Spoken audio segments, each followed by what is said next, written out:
محمد نام، ابو جعفر کنیت اور تقی و جواد دونوں مشہور القاب تھے، اسی لیے نام اور لقب کو شریک کر کے آپ امام محمد تقی علیہ السلام کے نام سے یاد کیے جاتے ہیں۔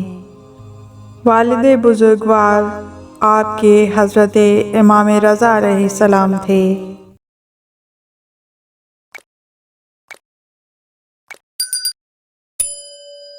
اور والدہ معظمہ کا نام جناب سبیکہ یا سکینہ علیہ السلام تھا۔ 10 رجب 195 ہجری کو مدینہ منورہ میں ولادت ہوئی۔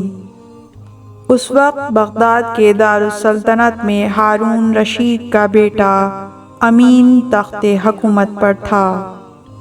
یہ ایک حسرتناک واقعہ ہے کہ امام محمد تقی علیہ السلام کو نہایت کم سنی ہی کے زمانے میں مصائب اور پریشانیوں کا مقابلہ کرنے کے لیے تیار ہو جانا پڑا۔ انہیں بہت ہی کم اطمینان اور سکون کے لمحات میں باپ کی محبت، شفقت اور تربیت کے سائے میں زندگی گزارنے کا موقع مل سکا۔ آپ کا صرف 5واں برس تھا جب حضرت امام رضا علیہ السلام مدینے سے خرابان کی طرف سفر کرنے پر مجبور ہوئے۔ جب حضرت امام رضا علیہ السلام مدینے سے خراسان کی طرف سفر کرنے پر مجبور ہوئے تو پھر زندگی میں ملاقات کا موقع نہ ملا۔ امام محمد تقی علیہ السلام کے لیے علمی و عملی بلندیوں تک پہنچنے کا کوئی ذریعہ نہیں رہا، اس لیے اب امام جعفر صادق علیہ السلام کی علمی مسند شاید خالی نظر آئے، مگر خلق خدا کی حیرت کی انتہا نہ رہی جب اس کم سن بچے کو تھوڑے دن بعد مامون کے پہلو میں بیٹھ کر بڑے بڑے علماء سے فقہ، حدیث، تفسیر اور کلام پر مناظرے کرتے اور سب کو قائل ہو جاتے دیکھا۔ ان کی حیرت اس وقت تک دور ہونا ممکن نہ تھی جب تک وہ مادی اسباب کے آگے ایک مخصوص خداوندی مدرسہ تعلیم و تربیت کے قائل نہ ہوتے، جس کے بغیر یہ معمہ نہ حل ہوا اور نہ کبھی حل ہو سکتا ہے۔ عراق کا پہلا سفر۔ جب امام رضا علیہ السلام کو مامون نے ولی عہد بنایا اور اس کی سیاست اس کی متقاضی ہوئی کہ بنی عباس کو چھوڑ کر بنی فاطمہ سے روابط قائم کیے جائیں اور اس طرح شیعان اہل بیت علیہم السلام کو اپنی جانب مائل کیا جائے، تو اس نے ضرورت محسوس کی کہ خلوص و اتحاد کے مظاہرے کے لیے علاوہ اس قدیم رشتے کے جو ہاشمی خاندان میں سے ہونے کی وجہ سے ہے، کچھ جدید رشتوں کی بنیاد بھی قائم کر دی جائے۔ چنانچہ اسی جلسے میں جہاں ولی عہدی کی رسم ادا کی گئی، اس نے اپنی بہن ام حبیبہ کا عقد امام رضا علیہ السلام کے ساتھ کیا اور اپنی بیٹی ام الفضل کی نسبت کا امام محمد تقی علیہ السلام کے ساتھ اعلان کیا۔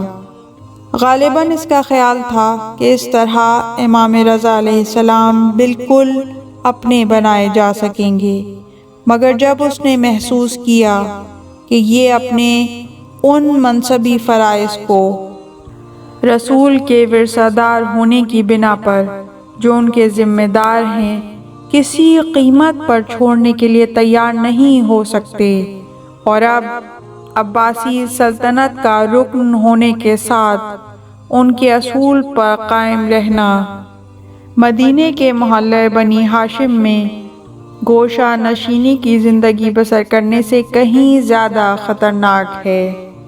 اسے اپنے مفاد اور سلطنت کے تحفظ کی خاطر اس کی ضرورت ہوئی کہ وہ زہر دے کر حضرت امام رضا علیہ السلام کی زندگی کا خاتمہ کر دے۔ مگر وہ مصلحت جو امام رضا علیہ السلام کو ولی عہد بنانے کی تھی، یعنی ایرانی قوم اور جماعت شیعہ کو اپنے قبضے میں رکھنا، وہ اب بھی باقی تھی۔ اس لیے ایک طرف تو امام رضا علیہ السلام کی شہادت پر اس نے غیر معمولی رنج و غم کا اظہار کیا تاکہ وہ اپنے دامن کو حضرت کے خون ناحق سے الگ ثابت کر سکے، اور دوسری طرف اس نے اپنے اس اعلان کی تکمیل ضروری سمجھی جو وہ امام محمد تقی علیہ السلام کے ساتھ اپنی لڑکی کو منسوب کرنے کا کر چکا تھا۔ اس نے اس مقصد سے امام محمد تقی علیہ السلام کو مدینے سے عراق کی طرف بلوایا، اس لیے کہ امام رضا علیہ السلام کی شہادت کے بعد وہ خود خراسان سے اب اپنے خاندان کے پرانے دارالسلطنت بغداد میں آ چکا تھا، اور اس نے یہ تہیہ کر لیا کہ وہ ام الفضل کا عقد امام محمد تقی علیہ السلام کے ساتھ بہت جلد کر دے۔ بنی عباس کو مامون کی طرف سے امام رضا علیہ السلام کا ولی عہد بنایا جانا ہی ناقابل برداشت تھا۔ امام کی شہادت سے ایک حد تک انہیں اطمینان حاصل ہوا تھا، اور انہوں نے مامون سے اپنے منظور نظر مامون کے بھائی معتمن کی ولی عہدی کا اعلان بھی کروایا، جو بعد میں معتصم باللہ کے نام سے خلیفہ تسلیم کیا گیا۔ اس کے علاوہ امام رضا علیہ السلام کی ولی عہدی کے زمانے میں عباسیوں کا مخصوص شعار، یعنی کالا لباس ترک ہو کر جو سبز لباس کا رواج ہو رہا تھا، اسے منسوخ کر کے پھر سیاہ لباس کی پابندی عائد کر دی گئی تاکہ بنی عباس کے روایت قدیمہ محفوظ رہیں۔ یہ سب باتیں عباسیوں کو یقین دلا رہی تھیں کہ وہ مامون پر پورا قابو پا چکے ہیں، مگر اب مامون کا یہ ارادہ کہ وہ امام تقی علیہ السلام کو اپنا داماد بنائے، ان لوگوں کے لیے پھر تشویش کا باعث بنا، اس حد تک کہ وہ اپنے دلی رجحان کو دل میں نہ رکھ سکے، اور ایک وفد کی شکل میں مامون کے پاس آ کر اپنے جذبات کا اظہار کر دیا۔ انہوں نے صاف صاف کہا کہ امام رضا علیہ السلام کے ساتھ جو آپ نے طریقہ کار استعمال کیا وہی ہم کو ناپسند تھا، مگر خیر وہ کم از کم اپنی عمر اور اوصاف و کمالات کے لحاظ سے قابل عزت سمجھے بھی جا سکتے تھے، مگر یہ ان کے بیٹے محمد تقی تو ابھی بالکل کم سن ہیں۔ ایک بچے کو بڑے بڑے علماء اور معززین پر ترجیح دینا اور اس قدر اس کی عزت کرنا ہرگز خلیفہ کے لیے زیبا نہیں ہے۔ پھر ام حبیبہ کا نکاح جو امام رضا علیہ السلام کے ساتھ کیا گیا تھا، اس سے ہم کو کیا فائدہ پہنچا جو اب ام الفضل کا نکاح محمد تقی ابن علی کے ساتھ کیا جا رہا ہے۔ مامون نے اس تمام تقریر کا یہ جواب دیا کہ محمد کم سن ضرور ہیں، مگر میں نے خوب اندازہ کر لیا ہے، اوصاف و کمالات میں وہ اپنے باپ کے پورے جانشین ہیں، اور عالم اسلام کے بڑے بڑے علماء جن کا تم حوالہ دے رہے ہو، علم میں ان کا مقابلہ نہیں کر سکتے۔ اگر تم چاہو تو امتحان لے کر دیکھ لو، پھر تمہیں بھی میرے فیصلے سے متفق ہونا پڑے گا۔ یہ صرف منصفانہ جواب ہی نہیں بلکہ ایک طرح کا چیلنج تھا جس پر مجبوراً ان لوگوں کو مناظرے کی دعوت منظور کرنا پڑی، حالانکہ خود مامون تمام سلاطین بنی عباس میں یہ خصوصیت رکھتا ہے کہ مورخین اس کے لیے یہ الفاظ لکھ دیتے ہیں: کانا بعد من کبار الفقہا، یعنی اس کا شمار بڑے فقیہوں میں ہے، اس لیے اس کا فیصلہ خود کچھ کم وقت نہ رکھتا تھا، مگر ان لوگوں نے اس پر اکتفا نہیں کیا، بلکہ بغداد کے سب سے بڑے عالم یحییٰ بن اکثم کو امام محمد تقی علیہ السلام سے بحث کے لیے منتخب کیا۔ مامون نے ایک عظیم الشان جلسہ اس مناظرے کے لیے منعقد کیا اور عام اعلان کرا دیا۔ ہر شخص اس عجیب اور بظاہر غیر متوازی مقابلے کو دیکھنے کا مشتاق ہو گیا، جس میں ایک طرف ایک 8 برس کا بچہ تھا اور دوسری طرف ایک آزمودہ کار اور شہرۂ آفاق قاضی القضا۔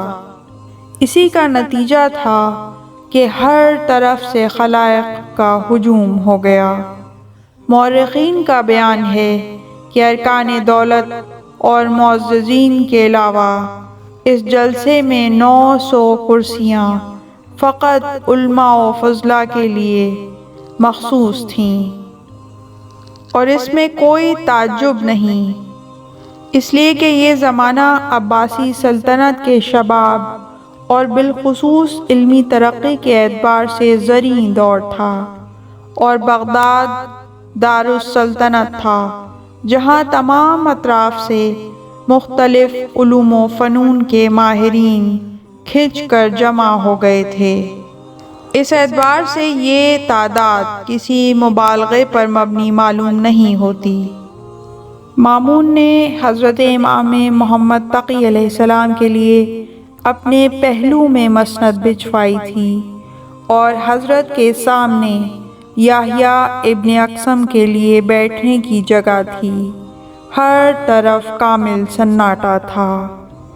مجمع ہماتن چشم و گوش بنا ہوا گفتگو شروع ہونے کے وقت کا منتظر ہی تھا کہ اس خاموشی کو یحییٰ کے سوال نے توڑ دیا، جو اس نے مامون کی طرف مخاطب ہو کر کہا تھا: حضور، کیا مجھے اجازت ہے کہ میں ابو جعفر سے کوئی مسئلہ دریافت کروں؟ مامون نے کہا: تم کو خود انہی سے اجازت طلب کرنی چاہیے۔ یحییٰ امام کی طرف متوجہ ہوا اور کہا: کیا آپ اجازت دیتے ہیں کہ میں آپ سے کچھ دریافت کروں؟ امام نے فرمایا: جو پوچھنا چاہو پوچھ سکتے ہو۔ یحییٰ نے پوچھا کہ حالت احرام میں اگر کوئی شخص شکار کرے تو اس کا کیا حکم ہے؟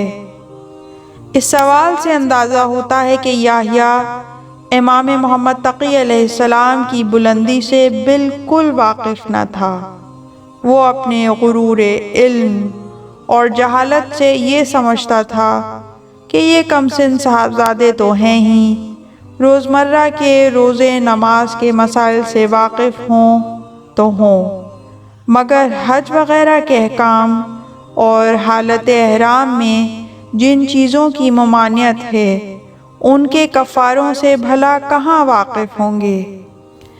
امام نے اس کے جواب میں اس طرح سوال کے گوشوں کی الگ الگ تحلیل فرمائی، جس سے بغیر کوئی جواب اصل مسئلے کا دیتے ہوئے آپ کے علم کی گہرائیوں کا یحییٰ اور تمام اہل محفل کو اندازہ ہو گیا۔ یحییٰ خود بھی اپنے آپ کو سبک پانے لگا اور تمام مجمع بھی اس کی کم حیثیتی کو محسوس کرنے لگا۔ امام نے جواب میں فرمایا کہ تمہارا سوال بالکل مبہم اور مجمل ہے۔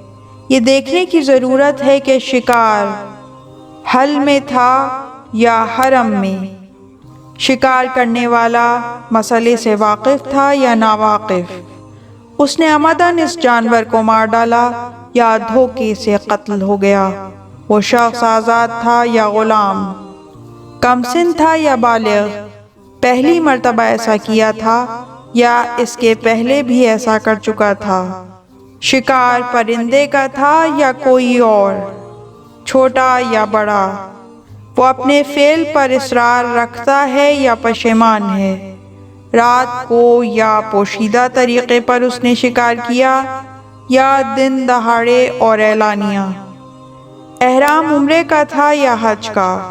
جب تک یہ تمام تفصیلات نہ بتائی جائیں اس مسئلے کا کوئی ایک معین حکم نہیں بتایا جا سکتا، یحییٰ کتنا ہی ناقص کیوں نہ ہوتا۔ بہرحال فقہی مسائل پر کچھ نہ کچھ اس کی نظر بھی تھی۔ وہ ان کثیر التعداد شقوں کے پیدا کرنے ہی سے خوب سمجھ گیا کہ ان کا مقابلہ میرے لیے آسان نہیں ہے۔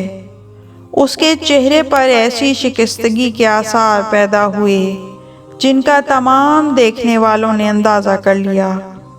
اب اس کی زبان خاموش تھی اور وہ کچھ جواب نہ دیتا تھا۔ مامون نے اس کی کیفیت کا صحیح اندازہ کر کے اس سے کچھ کہنا بیکار سمجھا اور امام سے عرض کیا کہ پھر آپ ہی ان تمام شقوں کے احکام بیان فرما دیجئے تاکہ سب کو استفادے کا موقع مل سکے۔ امام نے تفصیل کے ساتھ تمام صورتوں کے جداگانہ جو احکام تھے بیان فرمائے۔ یحییٰ ہکا بکا امام کا منہ دیکھ رہا تھا اور بالکل خاموش تھا۔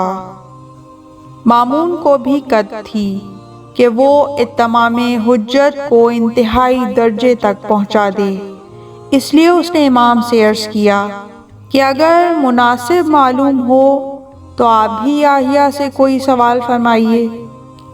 حضرت نے اخلاقاً یحییٰ سے دریافت کیا کہ کیا میں بھی تم سے کچھ پوچھ سکتا ہوں؟ یحییٰ اب اپنے متعلق کسی دھوکے میں مبتلا نہ تھا، اپنا اور امام کا درجہ اسے خوب معلوم ہو چکا تھا، اس لیے طرز گفتگو اس کا اب دوسرا ہی تھا۔ اس نے کہا کہ حضور دریافت فرمائیں، اگر مجھے معلوم ہوگا تو عرض کر دوں گا ورنہ خود حضور ہی سے معلوم کر لوں گا۔ امام نے سوال کیا جس کے جواب میں یحییٰ نے کھلے لفظوں میں اپنی عاجزی کا اقرار کیا، اور پھر امام نے خود اس سوال کو حل فرما دیا۔ مامون کو اپنی بات کے بالا رہنے کی خوشی تھی۔ اس نے مجمع کی طرف مخاطب ہو کر کہا، دیکھو میں نہ کہتا تھا یہ وہ گھرانہ ہے جو قدرت کی طرف سے علم کا مالک قرار دیا گیا ہے، یہاں کے بچوں کا بھی کوئی مقابلہ نہیں ہو سکتا۔ مجمع میں جوش و خروش تھا، سب نے یک زبان ہو کر کہا کہ بے شک جو آپ کی رائے ہے وہ بالکل ٹھیک ہے، اور یقیناً ابو جعفر محمد ابن علی کا کوئی مثل نہیں ہے۔ مامون نے اس کے بعد ذرا بھی تاخیر مناسب نہیں سمجھی اور اسی جلسے میں امام محمد تقی علیہ السلام کے ساتھ ام الفضل کا عقد کر دیا۔ نکاح کے قبل جو خطبہ ہمارے ہاں عموماً پڑھا جاتا ہے وہی ہے جو امام محمد تقی علیہ السلام نے اس عقد کے موقع پر اپنی زبان مبارک پر جاری کیا تھا۔ یہی بطور یادگار نکاح کے موقع پر باقی رکھا گیا۔